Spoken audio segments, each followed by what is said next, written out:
8ই June 1962। Shri Jibankrishna জনৈককে উদ্দেশ্য করে বললেন, দেখ, ধীরেনের দাদা শ্রীযুক্ত দ্বিজেন্দ্রনাথ রায় যে ঘাটশিলায় থাকে সে একটা স্বপ্ন দেখেছে। স্বপ্নটা হচ্ছে এই, সে দেখছে আমি তাকে বলছি 14ই মাঘ একটা বিশেষ দিন, স্মরণ রাখবি। 3বার এই কথা বলছি। সে আমাকে দেখতে পাচ্ছে না, আমার স্বর শুনছে। আচ্ছা, তুই এর মানে কি করবি? জনৈক, 14ই মাঘ আপনার দেহে নতুন কিছু স্ফুরণ হবে, এই মানে হয়। শ্রী জীবনকৃষ্ণ, ঠিক আছে। আচ্ছা আনন্দ, তুই এর মানে কি করবি? আনন্দ, আমিও ওই রকমই মানে করেছি যে আপনার একটা নতুন জিনিস হবে। শ্রী জীবনকৃষ্ণ, আমি কিন্তু বাবা এর মানে করেছি যে আমি ওই দিন মারা যাব। জনৈক, তা কেন হবে? মৃত্যু তো বিশেষ দিন হতে পারে না। মৃত্যুই যদি হবে তাহলে বিশেষ দিন এই কথাই বা হবে কেন? আর আপনি মৃত্যুর কথাই কেন বলছেন? আপনি শত শরৎ দেখবেন। হ্যাঁ, দ্বিজেন বাবু মানে বড়দা, দ্বিজেনদার বড় দাদা, উনি স্বপ্ন দেখেছেন যে জীবনকৃষ্ণ তাকে বলছেন 14ই মাঘ একটা বিশেষ দিন, স্মরণ রাখবি। 3বার বলছেন। সে আমাকে দেখতে পাচ্ছে না, আমার স্বর শুনছে। প্রথম কথা হচ্ছে, যেটা বলবার মতন কথা, যে বড়দার সঙ্গে জীবনকৃষ্ণের সম্পর্কটা গভীর বন্ধুত্বের ছিল। বড়দা দাদা আপনি বলে ডাকতেন, আর জীবনকৃষ্ণ বড়দাকে দাদা আপনি বলতেন। মানে তুই তোকারির সম্পর্কই নয়। তিনি ছোট, জীবনকৃষ্ণ বড়, তাই তিনি তুই বলছেন, এই সম্পর্কই নয়, ব্যবহারিক জীবন। দাদা আপনি উনিও বলতেন, উনিও বলতেন দাদা, গভীর বন্ধুত্বের সম্পর্ক। অথচ স্বপ্নে তিনি দেখতে পাচ্ছেন না, স্বর শুনতে পাচ্ছেন, ধ্বনি। সেই ধ্বনি, সেই স্বর কার? জীবনকৃষ্ণের গলার স্বর তিনি শুনছেন। 3বার শুনেছেন 14ই মাঘ একটা বিশেষ দিন, স্মরণ রাখবি। এখানে সবাই জীবনকৃষ্ণের অবস্থার উল্লেখ করছেন, কিন্তু তা তো নয়। এটা উনি বলছেন বড়দাকে। আর বড়দার কিন্তু বিশ্বব্যাপিত্ব ছাড়া কিছু ছিল না, বেষ্টি বলে কিছু ছিল না। তিনি বেষ্টি কোনোদিনও নেননি। সংস্কারের ঊর্ধ্বের একজন মানুষ, তার পুরোটাই বিশ্বব্যাপিত্ব, ওয়াননেসে তিনি এসেছেন। সেইখানে তিনি 3বার শুনছেন, তাকে বলা হচ্ছে 14ই মাঘ একটা বিশেষ দিন, স্মরণ রাখবি। জীবনকৃষ্ণের স্বর কেন? বড়দার ভেতরে যে পরম সত্তা, সেইটা তার জীব সত্তাকে বলছে, তাই তুই বলছে, নাহলে তো বলতো না। জীব সত্তা ক্ষুদ্র, পরম সত্তা বৃহৎ। সেই পরম সত্তা অবশ্যই জীবনকৃষ্ণের স্বর হবে। সেই স্বর, সেই ধ্বনি, সেই নাদ তাকে বলছে 14ই মাঘ একটি বিশেষ দিন, স্মরণে রাখবি। তাহলে কথাটা বড়দার উদ্দেশ্যে বলা হচ্ছে, এখানে জীবনকৃষ্ণের অবস্থা নয়, বড়দার উদ্দেশ্যে। এবার বড়দা যেহেতু ওয়াননেসে আছেন, তিনি বিশ্বব্যাপীতে আছেন, তিনি বেষ্টিতে কোথাও দাঁড়িয়ে নেই, তাহলে তার অবস্থা নয়, জগতের অবস্থা বলা হচ্ছে। 14ই মাঘ একটি বিশেষ দিন, স্মরণে রাখবি। 3বার বলা হচ্ছে জগৎ। এবার জগতে 14ই মাঘ কি বিবর্তন হয়েছে, কি পরিবর্তন হয়েছে, এ ধরা এখনো আমাদের সময় হয়নি। এখনো আমাদের সময় হয়নি যে দিনকাল তারিখ গুনে আমরা বলতে পারবো অমুক দিনে জগৎ জুড়ে এই কাজটা হয়েছিল। আত্মিকে, ব্যবহারিক অ্যাটম বোম পড়েছিল বলতে পারবো, কিন্তু আত্মিকে কবে ওই পারমাণবিক বিস্ফোরণটা হয়েছিল 71, অ্যাটম বার্স্ট করেছিল ভেতরে, সেটা তো বলতে পারবো না। পারবো কি? কাল তারিখ আমরা জানি না। ঠিক সেই রকম আত্মিকে নতুন কিছু হবে, নতুন ঘটবে। 3বার বলছেন, 14ই মাঘ বলে বলছেন। প্রত্যেক বছর একটা করে 14ই মাঘ আসে। কবে, ভবিষ্যতে কোন দিন, কোন সময়ে জিনিসটা কি হবে, কিছু বলা নেই, এইটুকু বলা আছে। তাহলে তাৎপর্যটা কি দাঁড়ালো? তাৎপর্য এই দাঁড়ালো যে ভবিষ্যতে আরো আরো আরো অনেক পরিবর্তন, অনেক বিবর্তন আসবে। দেখতে থাকিস। জীব সত্তাকে পরম সত্তা বলছে। মানুষেরই দুটো সত্তা তো। এবং জীবন কৃষ্ণের স্বর বলে বর্দা নিশ্চিন্তে সেটাকে গ্রহণ করছেন। তিনি তো গ্রহণ করবেন না অন্য কোনো স্বর হলে। যদি তিনি তার নিজের কণ্ঠস্বর শুনতে পেতেন, গ্রহণ করতেন না। তিনি বলতেন সব মনের ভূত। অত্যন্ত বৈজ্ঞানিক মাথা ছিল, যুক্তিনিষ্ঠ মাথা ছিল, কিছুতেই নিতেন না। এই জীবন কৃষ্ণের স্বরটা শুনেছেন বলে তিনি জিনিসটা গ্রহণ করেছেন যে হ্যাঁ, তাহলে পরবর্তীতে আরো অনেক কিছু আছে। আমার মনে হলো এতদিন পর আমার এটা মনে হলো, এটা কখনোই জীবন কৃষ্ণের কথা নয়। এই যে বলছেন রামকৃষ্ণ দা 14ই মাঘ আপনার দেহে নতুন কিছু স্ফুরণ হবে, না এই কথা তো হতে পারে না। এটা তো বর্দা শুনছেন জীবন কৃষ্ণের স্বর, তাকে বলছে। এখানে তো জীবন কৃষ্ণের অবস্থার কথা হচ্ছে না, জগতের অবস্থা শুনছেন বর্দা। ভবিষ্যতে জগতে কিছু নতুন পরিবর্তন আবার হবে। তারপর শ্রী জীবনকৃষ্ণ, শত শরৎ দেখবার প্রয়োজন হচ্ছে না, কেননা আমাদের এখানে কি হয়েছে? বেদ লুপ্ত হয়েছিল, তা আমাদের এখানে উদ্ধার হয়েছে, আর তোদের দিয়েই তা করালে। এরপর যা কিছু হবার তা আপনা হতে হবে। আমাদের এখানের পরিস্থিতি কি? ওরে, বেদ যাকে আদি পুরুষ বলেছে সেই আদি পুরুষের যুগে আমাদের নিয়ে গেছে। অবশ্য আমাকে কেন্দ্র করে এই জিনিস হয়েছে, কিন্তু করেছিস তোরা। দেখ না, প্রথমে ওই মৌচাক, সে অপরে দেখলে, তারপর আমার সহস্র শীর্ষ, সেও অপরে দেখলে, এরপর আর কি থাকতে পারে? আর দেখাই যাক না। এখন একটা ডেট ধরে বলেছে। আমি কিন্তু বাবা ওই মানেই করেছি যে 14ই মাঘ আমি মরে যাব।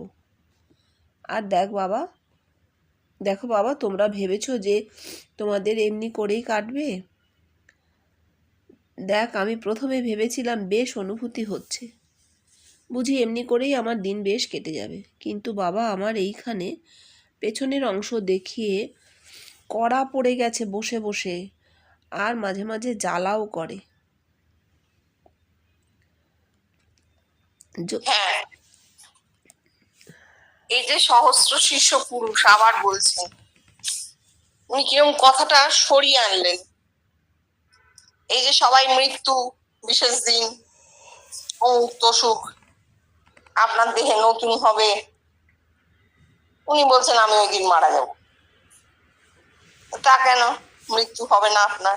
শত শরৎ দেখবেন, এইগুলো কথার কথা হচ্ছে, চলছে। এইখান থেকে উনি সরিয়ে দিলেন এদের। কথা হচ্ছে আত্মিক জীবনের, কথা হচ্ছে অমরত্বের। সেখানে মৃত্যু আসবে কেন? আসার দরকার নেই। তিনি বলছেন বেদ লুপ্ত হয়ে গেছিল, আবার উদ্ধার হয়েছে।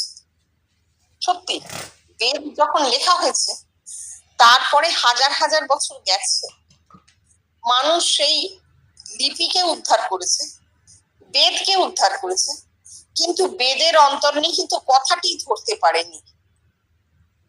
কি লেখা আছে বেদে তা কিন্তু বুঝতে পারেনি। ওই পাণ্ডিত্য করেছে, শ্লোকের অর্থ করেছে, কিন্তু আসলে বেদে কি বলা হয়েছে তা সে বুঝতে পারেনি। আত্মিক ধরা যায়নি। আত্মিকটা কখন ধরা গেল? এমন অনেকগুলো মানুষের মধ্যে, জীবনকৃষ্ণ সহ, বেদে কথিত অনুভূতিগুলো ফুটে বেরোলো। এবং এরা কেউ বেদ পাঠ করেননি, বেদ কি জিনিস জানেন না। অনুভূতিগুলো আগে হলো, অনেক পরে বেদের সঙ্গে মিলল। তাহলে বেদ যে আসলে অনুভূতির ভান্ডার, বিশেষ করে উপনিষদ অনুভূতির ভান্ডার, জ্ঞান কাণ্ড বলে তো, জ্ঞানের মধ্যে তার উন্মোচন, সেইটা এত হাজার হাজার বছর পরে মানুষের ব্রেনে আবার সেই সেলগুলো ফুটতে শুরু করলো। এবং সে জানলো যে বেদের যুগে ঋষিদের এই জিনিস হয়েছিল, এত বছর সেটা চাপা পড়ে গেছিল। মাটি পড়ে না, সেই মাটি সরিয়ে আবার সোনা বেরিয়ে এসছে, এই জানা হলো। এটা একটা অদ্ভুত ব্যাপার, আবার সেই যুগ ফিরেছে। এইবার সেই যুগ ফিরলে তার সঙ্গে সঙ্গে আদিপুরুষও ফিরবেন। আদিপুরুষের যুগে আগে 10,000 12,000 বছর আগে যা হয়েছে এখন তো তা হবে না। এখন আদিপুরুষ নতুন যুগের সূচনা করছে। সেই সূচনায় কি হচ্ছে, ওই সহস্র শীর্ষ পুরুষ বর্দা ওইভাবে দেখছে যে একটা মাথাকে ঘিরে চারপাশে ঘুরছে। এইবার বলছেন যে 14ই মাঘ আমি বাবা ওই মানেই করেছি 14 মাঘ আমি মরে যাবো, অর্থাৎ আমার এই দেহটা, এই শরীরটা। একটা মানুষের একক শরীর দিয়ে তো কিছু কথা হচ্ছে না, কথা তো জগৎ নিয়ে হচ্ছে। আমি মরে গেলেও জগৎ তো থাকবে। ব্রহ্ম সত্য, জগৎ মিথ্যা তো নয়, জগৎ তো সত্য। সুতরাং ওই একজনকে নিয়ে কথা নয়। এবার বলছেন এই ছেলেগুলোকে বলছেন যে তোমরা ভাবছো আমিও এইরকম বসে থাকবো, তোমরাও এইরকম চিরকাল বসে থাকবে, তা হয় না, ওরকম হবে না। এই কথাটা বলার মানে হচ্ছে আমরা প্রত্যেকেই মনে করি এই যে দিনগুলো আমাদের কাটে ছোট থেকে হ্যাঁ, একটা সুন্দর দিন কাটছে, হয়তো মামারা এসছে, মা আনন্দ করছেন, আমরা আনন্দ করছি, এই দিনটাই থাকবে, এমনই থাকবে না, তা হয় না।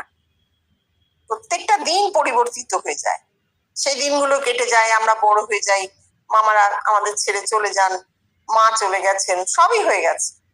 সুতরাং বুঝতে হবে কোনো দিনটাই দাঁড়িয়ে থাকে না, সব দিনগুলোই চলে যায়। যারা জীবন কৃষ্ণকে ঘিরে সেই সময় ওই আনন্দ উপভোগ করেছেন তারাও জানেন যে ওই দিন চলে যাবে, ওই দিন থাকবে না, থাকা সম্ভব না। এটাই হচ্ছে মোদ্দা কথা। থাকবে জগৎ ব্যতীত, আর কিচ্ছু থাকবে না।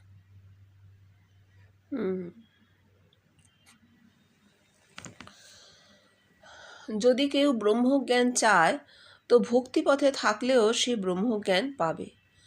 কথামৃতে এই কথা পড়া হতে শ্রী জীবনকৃষ্ণ বললেন, দেখ কি কথা বলছেন, ভক্তি পথেও ব্রহ্মজ্ঞান পাওয়া যায়।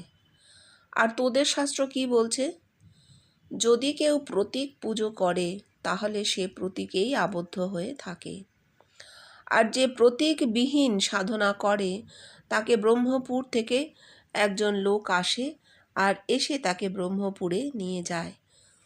আর ব্রহ্মপুর থেকে যে লোক আসে তা তোরা জানিস, সচ্চিদানন্দ গুরু কোথা থেকে আসে বাবা? নিগম থেকে। এক বহু হচ্ছে, সেখানে কাকে ভক্তি করবে রে? ব্রহ্মজ্ঞান যে কি আজ পর্যন্ত কেউ তার মানে জানে না।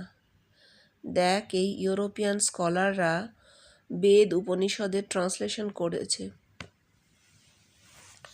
কিন্তু তারা কি বুঝেছে বল দেখিনি? এই যখন তারা ট্রান্সলেশন করলে যে ব্রহ্মপুর থেকে লোক আসে, তারা কি বুঝলে? তারা ভাবলে এসব মিথ। আর দেখ, এসব যে সত্য তা আমরা বুঝেছি। দেখ বাবা, কেই বা বুঝবে? যার অনুভূতি না হয়েছে সে এর ভেতর ছুঁচ গলাতে পারবে না।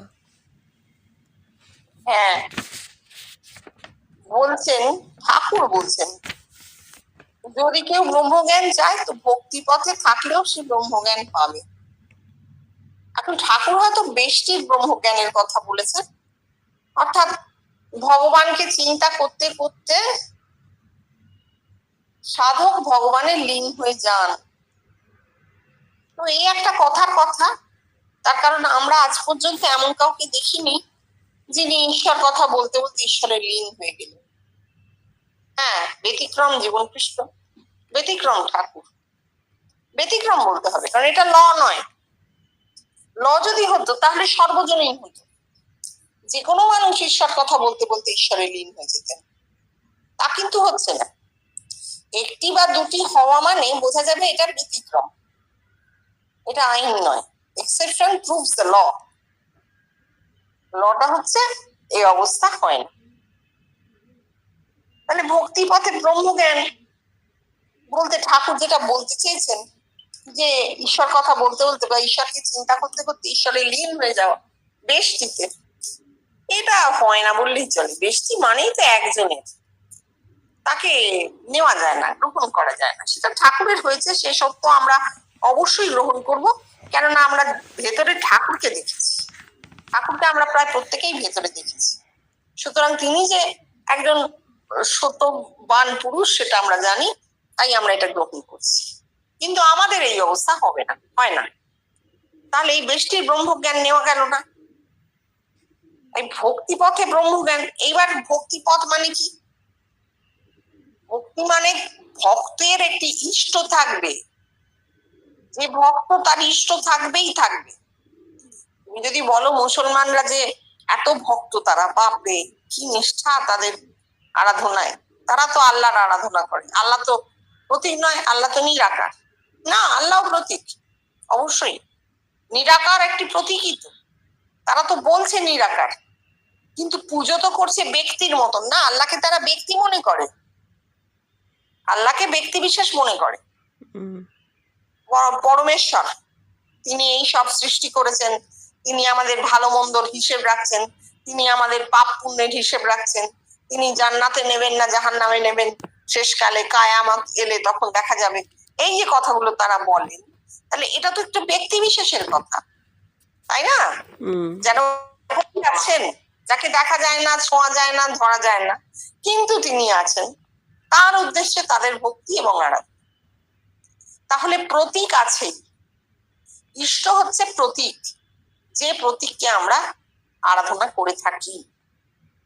এই প্রতীককে আমাদেরই সৃষ্টি করা, প্রতীক বাইরে নেই, প্রতীক আমরা সৃষ্টি করেছি। হ্যাঁ, তুমি বলতে পারো আমি তো করিনি সৃষ্টি, আমি তো কালী ঠাকুরের সৃষ্টি করিনি। তাতে কি হয়েছে? পুরুষানুক্রমে এই কালী সৃষ্টি করা কালী ঠাকুর, প্রতিমা কালী চলে আসছে, সেইটা সংস্কার রূপে আমাদের মাথায় থাকছে। সুতরাং আমি সৃষ্টি না করলেও আমার ব্রেনে সেই সংস্কারের সেল আছে, সে ফুটিয়ে তুলবে। এবার প্রতীকবিহীন সাধনা, প্রতীকবিহীন সাধনা, সাধনা মানে এইখানে কিন্তু অ্যাকশন নয়। প্রতীকের পুজো কিন্তু অ্যাকশন, তার মধ্যে আমার কিছু ক্রিয়াকাণ্ড আছে, কিছু কর্মকাণ্ড আছে। আমি আসন পাচ্ছি, বসছি, ধূপ ধুনো জ্বালছি, হাত জোর করছি, মন্ত্র পড়ছি, এক মনে ধ্যান করছি, এই আমার ক্রিয়াকাণ্ড আছে প্রতীকে। কিন্তু প্রতীকবিহীন অবস্থায় আমার কি ক্রিয়া থাকবে? প্রতীক কিছু নেই তো, আমার সামনে শূন্য। শূন্যকে আমি কি বলে আরাধনা করব? আমার কিন্তু কোনো ক্রিয়া থাকছে না। তাহলে সেখানে সাধনাটা কি? এখানে সাধনাটা হচ্ছে প্রকাশ, একদম প্রকাশ হয়ে যাওয়াটা, প্রকাশ ও বিকাশ, প্রাণ শক্তির প্রকাশ ও বিকাশ। একে যদি সাধনা বলা হয় তো হলো যেটা আপনা থেকে করবে। প্রতীক নেই, কিছু নেই, হাত পা ছেড়ে দিয়ে চুপ করে বসে থাকে, যা হবার হচ্ছে দেখা, শুধু দেখা, শুধু সাক্ষী থাকা। সেই অবস্থায় কি হয়? ব্রহ্মপুর থেকে উনি বলছেন একজন লোক এসে তাকে ব্রহ্মপুরে নিয়ে যায়। বেষ্টি, আবার বেষ্টি হয়ে গেল, তার হয়েছে, তিনি কিচ্ছু করেননি, তিনি জানেনই না। বলছেন সাধন দেহে আপনা থেকে হয়েছে। তো সাধন তো তাহলে আর ক্রিয়া রইল না, কোনো ক্রিয়াকর্ম তো তিনি করেননি। আপনা থেকে দেহে পরপর পরপর প্রাণ শক্তি ঊর্ধ্বমুখী হয়ে ভূমি উন্মোচন করতে করতে গেছে, একে তিনি সাধন বলছেন বেষ্টিতে। এইবার দেহে, এইবার কি হয়েছে? সহস্রারে ব্রহ্মপুর, মাথায় সেরিব্রামে, যাকে ব্রহ্মপুর বলা হচ্ছে, সেটা একটা ছোট্ট সার্কেল, মাথার একদম ওপরে সেরিব্রামে একটা ছোট্ট সার্কেল। সেখান থেকে একটা মানুষের রূপ দেহে নামে, মাথায় নামে। দেহে মানে সারা দেহে তো নয়, মাথায় নামে। যার হয় তিনি দেখতে পান একজন অপরিচিত পুরুষকে, যে পুরুষকে তিনি আগে দেখেননি কোথাও, তার চেনা নয়। এই তিনি আসেন, এসে কি করেন? দ্রষ্টাকে ধীরে ধীরে ধীরে ধীরে, একদিনে নয়, 12 বছর 4 মাসে দেখা হয়, 24 বছর 8 মাস, 12 বছর ধরে তার দেহটিকে প্রস্তুত করেন, তার মস্তিষ্ককে প্রস্তুত করেন, আত্মা দাঁড়াবার জায়গা তৈরি হয়। তারপর তাকে হাত ধরে নিয়ে গিয়ে ভগবান দর্শন করিয়ে দেন। এই 12 বছর 8 মাস বয়সে যখন সেই অপরিচিত পুরুষকে দেখা যায়, তখন কিন্তু দ্রষ্টা বুঝতে পারেন না যে ইনি গুরু, ইনি সচ্চিদানন্দ গুরু রূপে আমার দেহে নেমেছেন, এটা তিনি বুঝতে পারেন না। তারই যে সচ্চিদানন্দ সত্তা গুরু রূপে তার দেহে নামছে, ওটা যে তিনি এক রূপে গুরু হচ্ছেন, এটা তিনি নিজে বুঝতে পারেন না। তিনি শুধু দেখতে পান 12 বছর 4 মাস বয়সের বালক মাত্র, তিনি শুধু বুঝতে পারেন যে একজন অপরিচিত মানুষ আমার শরীরে দেখা দিলেন, আমার মাথার মধ্যে ফুটে উঠলেন।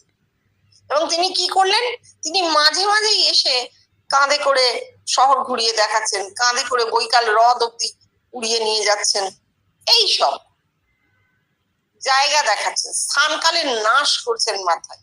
কি করছেন অতটুকু বালক বুঝছে না, কিন্তু হচ্ছে কি, ব্রেন তৈরি হচ্ছে, যাতে 24 বছর 8 মাস বয়সে এই অপরিচিত মানুষই তাকে হাত ধরে ভগবান দর্শনটি করিয়ে দিতে পারেন।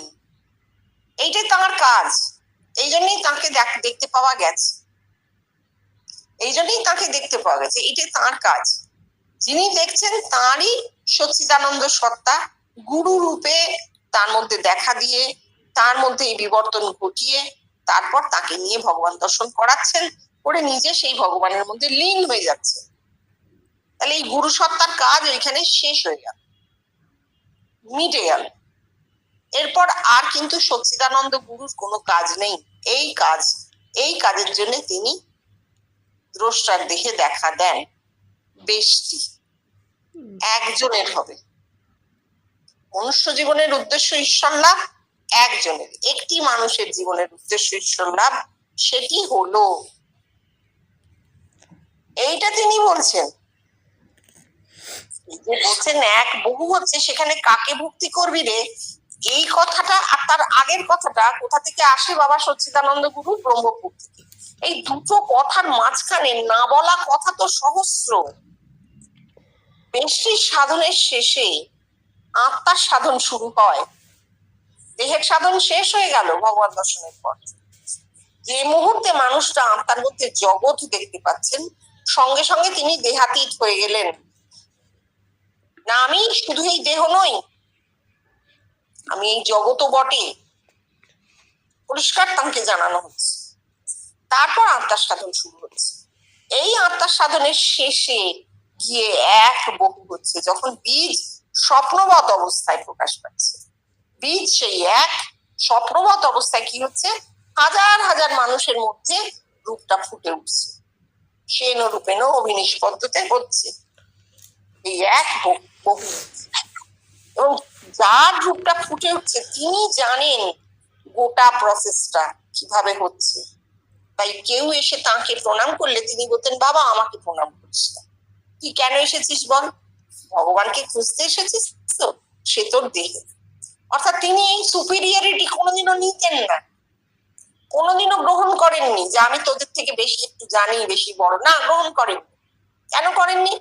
কারণ তিনি জানতেন তিনি আর তার সামনে বসা সব মানুষগুলো আসলে এক, দুই নেই। কে কাকে ভক্তি করবে, কে কাকে শ্রদ্ধা করবে। আমিও যা, আমার সামনে বসা মানুষটাও তাই। এই যে দৃঢ় জ্ঞান, একত্বের এই যে দৃঢ় জ্ঞান, এইটা তাঁর হয়েছিল, আমাদের এখনো হয়নি, দেরি আছে। ঠিক আছে। 10ই জুন 1962 শ্রীজীবন কৃষ্ণ কথা প্রসঙ্গে বললেন, দেখ কে এই জিনিস করলে তাই ভাবছিলাম, একটা কি আছে সে এই জিনিস করে আমাদের দেখিয়ে দিচ্ছে। জনৈক এই জিনিস আপনার দেহ থেকেই হয়েছে, আর মানুষের দেহ কি অপূর্ব তাই বোঝাচ্ছে। শ্রীজীবন কৃষ্ণ, সে কথা তো আছেই, কিন্তু প্রশ্ন থেকে যাচ্ছে, কেন আমি ঠাকুরকে 12 বছর 4 মাস বয়সে দেখলাম? এও এক রহস্য, আর এই রহস্য ভেদ করা যায় না। জনৈক, আপনি বেষ্টির সাধনের রহস্য ভেদ করেছেন। শ্রীজীবন কৃষ্ণ, হ্যাঁ, কিন্তু এই রহস্য ভেদ করা গেল না। আমাদের এখানে কি হয়েছে জানিস? বেদ যে কি, সেই আদিপুরুষ যে কি, তা লুপ্ত হয়ে গিয়েছিল। আজ সেই লুপ্ত জিনিস উদ্ধার করে আমাদের দেখিয়ে দিলে। ব্যাস এইটুকু। আদিপুরুষ যে কি, বেদও ঠিক করে বলতে পারেনি, উপনিষদে বরং টুকু করে বলেছে। আসলে সেই জিনিস যে কি, তা কেউ বলতে পারেনি।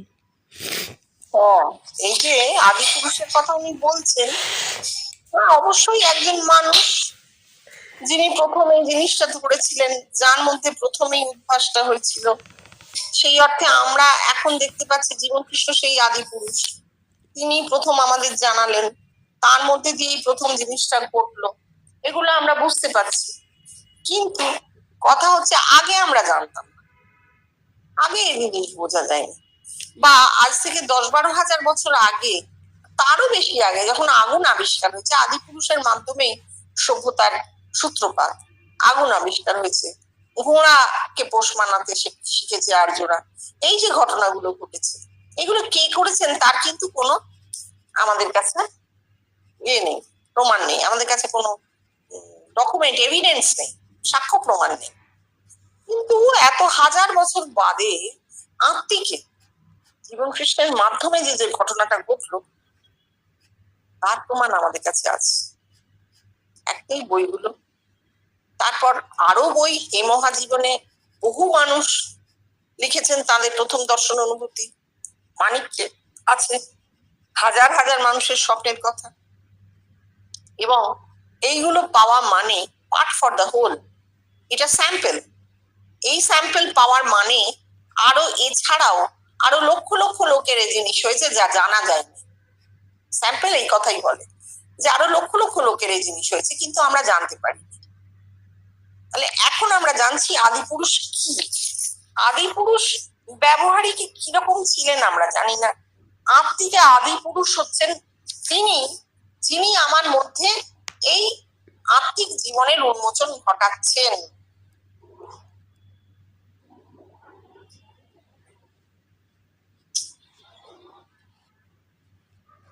আদিপুরুষ হচ্ছে সেই বীজ, পিতৃবীজ, যে পিতৃবীজ দেহ তৈরি করছে কিন্তু মাথাতে উঠতে পারে। এই পিতৃবীজের প্রকাশ ঘটলে তবে একটা মানুষের আত্মিক জীবন বা আত্মিক জন্ম হয়। আত্মিক জন্মটা একটা বড় জিনিস, আত্মিক জন্মটাই হতে চায় না যদি এই পিতৃবীজের প্রকাশটা না ঘটে। এই পিতৃবীজের প্রকাশই হচ্ছে আত্মিক জন্মের সূত্রপাত। প্রত্যেকটা মানুষের মাথায় সেই আদিপুরুষের বীজ আছে। হ্যাঁ, তারপর বলো। বেদেরও কোনো অতীত যুগে এইসব জিনিস হয়েছিল, বেদও তাদের শোনা কথা বলছে। এ যে মানুষের কথা, এ তারা বলতে পারেনি। তার লুপ্ত আদিপুরুষ যে কি, তা আজ আমরা জানতে পেরেছি। ধীরেন, আচ্ছা, ওই দিন যে আপনি বললেন চণ্ডীদাসের কথা, কোটিতে গুটি, এর মানে তো আপনি কিছু বললেন না। শ্রীজীবন কৃষ্ণ: ওরে, কোটি বৎসর বাদে এই পুরুষের আবির্ভাব হয়, এই বলেই হুঙ্কার দিয়ে উঠলেন। জনৈক: শতেক বরষ পরে বধূয়া আইলা ঘরে। শ্রীজীবন কৃষ্ণ: হ্যাঁ রে, শতেক বরষ পরে বধূয়া আইল ঘরে। রাধিকার অন্তরে উল্লাস হারানিধি পাইনু বলি, হৃদয়ে লইনু তুলি, রাখিতে না সহে অবকাশ। শ্রীজীবন কৃষ্ণের দেহে ঘন ঘন যোগৈশ্বর্যের প্রকাশ হতে লাগলো, আর নিজ দেহের প্রতি ইঙ্গিত করে বলতে লাগলেন, কি বুঝলি বল দেখিনি? আমার বুকের কাছে লক্ষ্য করেছিলি কি? এই কথা বলতে না বলতে তার দেহে পুনরায় যোগৈশ্বর্যের প্রকাশ ও সমাধি হতে লাগলো। তারপর নিজের তলপেট দেখিয়ে বললেন, সহস্রারে সহস্র দল পদ্ম, আর এই কোটিতে কোটি দল পদ্ম আছে। এসব বেষ্টির বাবা। আর আজ এত বেষ্টির কথা বললাম কেন জানিস? আজ খুব গভীর ধ্যান হয়েছিল, সেই জন্যই। ওই যে এই যে বলছেন বেদেরও আগে কোনো অতীত যুগে এই জিনিস হয়েছিল, আর বেদের যুগে সেটা লেখা হয়েছে। মানে অনেক আগে ঘটেছে, শুনে শুনে শুনে শুনে বেদের যুগে এসে সেটা শ্রুতলিপি বলো বা শ্রুতিতে ধরে রাখা বলো, এই জিনিস ঘটেছে। কিন্তু তারা বলতে পারেনি কাদের হয়েছিল, কি হয়েছিল, তারা বলতে পারেনি। তারা শোনা কথা ধরে রেখেছে। এতদিন পরে সেই লুপ্ত আদি পুরুষ আবার ফিরে এসেছে। আদি পুরুষ কোনো ব্যক্তি হয়তো ছিলেন এককালে, আমাদের তা জানার দরকার নেই। আমরা জানছি মানুষের মাথায় সেই পুরুষের সেল রয়ে গেছে। সেই পুরুষের সেল না হলে সভ্যতার বিবর্তন হয় না। মানুষের মাথায় সেই সভ্যতার বিবর্তনের সেল রয়ে গেছে। কিন্তু জাগতিক যে বিবর্তন আমরা দেখতে পাচ্ছি, আত্মিকের বিবর্তন আমাদের চোখে পড়েনি। এতকাল পরে আদি পুরুষের সেই সেল, সভ্যতার বিবর্তনের সেই সেল আত্মিকেও প্রকাশ পেয়েছে। তাই আজকে এই অবস্থা। সুন্দর কথাগুলো গিয়েছিল, কিন্তু তারপর ধীরেন্দা ফিরে গেলেন দেশটিতে, চণ্ডীদাসে। চণ্ডীদাস মধুর রসের কবি, বৈষ্ণব কবি, মধুর রসের কবি। বিলাস, দেহে বিলাস, দেহে আত্মার বিলাস, ফিরে গেলেন সেইখানে। আবার জীবন কৃষ্ণ বলছেন কোটি বছর বাদে পুরুষের আবির্ভাব হয়, ওঙ্কার দিয়ে। অর্থাৎ এই জিনিস কোটি বছর আগে হয়েছিল। কোটি বছর তো আর আমরা হিসেব রাখতে পারবো না, আবার কোটি বছর পর হবে। সুতরাং এইটুকু শুনলাম, কিন্তু আবার রামকৃষ্ণদা বলছেন শতেক বরস পরে বধুয়া আইলো ঘরে। তাহলে উনি যতবার উপরে উঠছেন, এরা ধীরেন্দা, রামকৃষ্ণদা, এরা আবার ওনাকে নামিয়ে আনছেন দেশটিতে। উনি বারবার স্থান কালের লয় হয়ে যাচ্ছে, এমন জায়গায় চলে যাচ্ছেন, আর ওরা আবার নামিয়ে আনছে, বেষ্টিতে নামিয়ে আনছে। ধীরেন্দা বলছেন চণ্ডীদাস, রামকৃষ্ণদাও বলছেন চণ্ডীদাস। এবার আর কোনো উপায় নেই। তার দেহে বেষ্টির সাধনের শেষ পর্যন্ত একটি সুতো বাদ যায়নি তার দেহে বেষ্টির সাধন। এতবার বলার ফলে কি হলো? যোগ ঐশ্বর্যের প্রকাশ হতে লাগলো, বারবার প্রকাশ হতে লাগলো। কিন্তু আর তো কারোর হলো না। উনি দেখিয়ে দিলেন, উনি পরিষ্কার জানাচ্ছেন যে দেখ আমারই হচ্ছে, আমার দেহেই হচ্ছে, তোদের কারোর হচ্ছে না, কারণ এটা বেশ আর কারোর হবে না। এতে কি হয়? নিজেকে হীন লাগে তো, আমার হচ্ছে না আর কারোর হচ্ছে। ধরো তুমি খুব ভালো গান করো, আমি বললাম আমিও শিখবো, কিন্তু আমার গলায় গান বেরোচ্ছেই না, সুর বসছেই না, তাহলে আমার নিজেকে হীন লাগবে তো, ইনফিরিয়ার লাগবে তো। এই জন্য বারবার উনি বেষ্টিকে কেটেছেন। তুমি মানুষ, তুমি নিজেকে ইনফিরিয়ার ভাবতে পারো না, তুমি মানুষ, তুমি ব্রহ্ম। কিন্তু মানুষের সংস্কার, ওনার ওই বেষ্টির যে যোগৈশ্বর্য, সেইটি আমার চাই, সেইটি আমার চাই। তাই আমি বারবার দেখছি, দেখতে দেখতে যদি আমারও হয়, কিন্তু হবে না, হবে না। বেষ্টি একা, যা আমাদের হয়েছে তা বেষ্টি ছাড়িয়ে অনেক উঁচুতে, কিন্তু সেইটা গ্রহণের জায়গা নেই। তাই তিনি বলছেন, এই হলো নিজের তল্পের দেখিয়ে বলছেন এখানে সহস্র দল কোটি দেশে কোটি দল পদ্ম। কেন বেষ্টির কথা বললাম? খুব গভীর ধ্যান হয়েছিল, খুব গভীর ধ্যান করেছিলাম না, হয়েছিল। অর্থাৎ বেষ্টিতে হয়েছে তো, আমি ধ্যান সিদ্ধ বটে রে, আমি ধ্যান সিদ্ধ।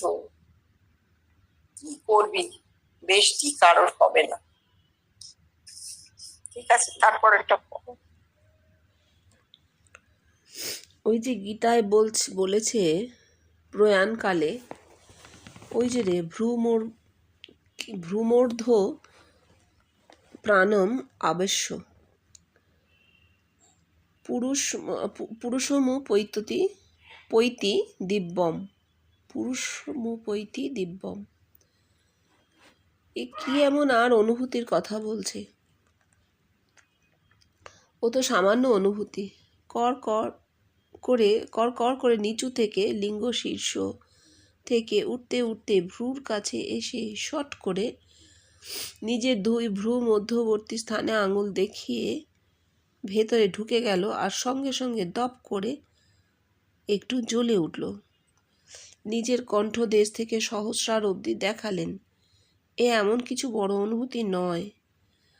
গীতাকার এই জিনিস কত বড় করেই না দেখিয়েছে। এ সাধনাঙ্গের অতি সামান্য অনুভূতি। জনৈক, এই কি দীপকের আলো যা দপ করে জ্বলে উঠল? শ্রীজীবন কৃষ্ণ: না বাবা, এ আলাদা জিনিস। এসব বহু আগের অনুভূতি, অতি সামান্য। আর কি বলবেন, অতি সামান্য।